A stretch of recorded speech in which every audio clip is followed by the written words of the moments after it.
as well as the flyers that the IDF dropped from planes in southern Lebanon at the beginning of August, which essentially said that anyone who remains in the south after this date, which was the 7th of August, will be considered a terrorist and a legitimate target.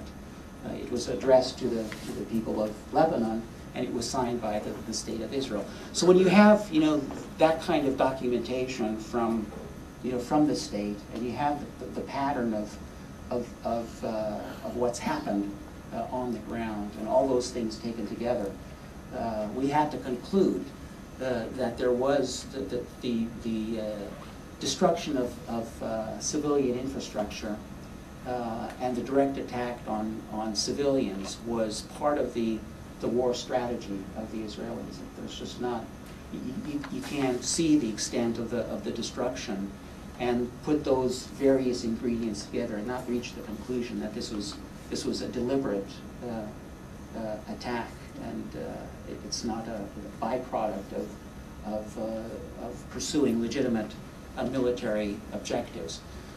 One of the key principles, if not the key principle, as we try to monitor these how countries adhere to the standards that are set out in international humanitarian law, most notably the Geneva Convention, is the principle of distinction, that you always have to, in the selection of your targets, you have to distinguish between civilian objects and military objects.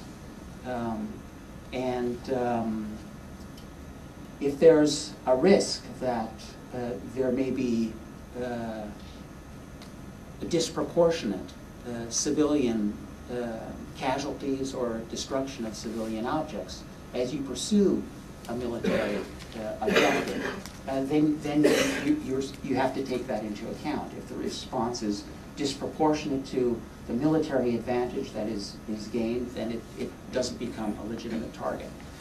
So, there were, in the south of Lebanon and in the Bekaa, the east of Lebanon, and in the southern suburbs of Beirut, Dahia in particular, there were probably, and the numbers are still incomplete, the assessments are still being done, but probably around 30,000 homes, apartment buildings, shops that were destroyed fully or partially in southern Beirut.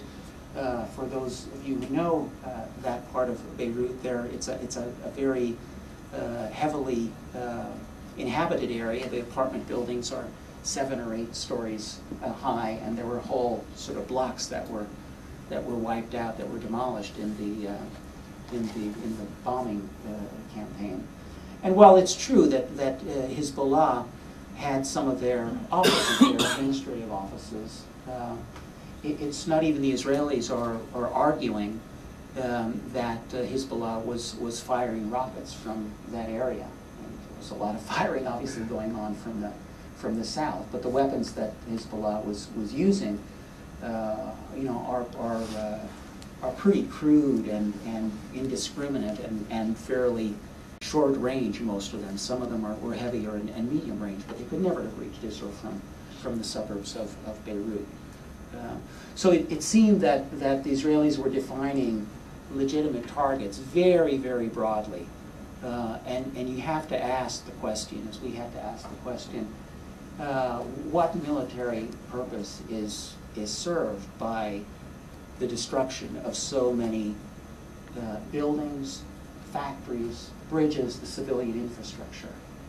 And the Israelis were arguing, of course, that this was somehow connected to Hezbollah's military effort and therefore a legitimate target. So their interpretations and those of those who interpret the Geneva Conventions, I think, are very much at variance. Amnesty also, of course, had serious concerns about the conduct, the way Hezbollah conducted the war as well, with the firing of close to 4,000 rockets into northern Israel, mostly Katyusha rockets, mostly short range. But as I mentioned, these are weapons that are inherently indiscriminate. They couldn't be, they can't be targeted with any degree of accuracy. So even if Hezbollah wanted to target military objects, they couldn't have, because the weapons that they were using are just incapable of doing that. So they, tried to aim, it seemed, at civilian areas, whatever they could hit. And our conclusions then on both sides, and there were hospitals hit, there were homes destroyed and damaged, schools, health centers, clinics. The scale, of course, I don't want to imply that there's any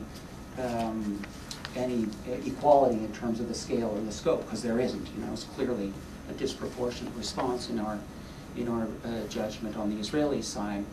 But our conclusions were, and our assessments, and these aren't final, but on the basis of information that we've been able to analyze so far, is that both sides committed war crimes.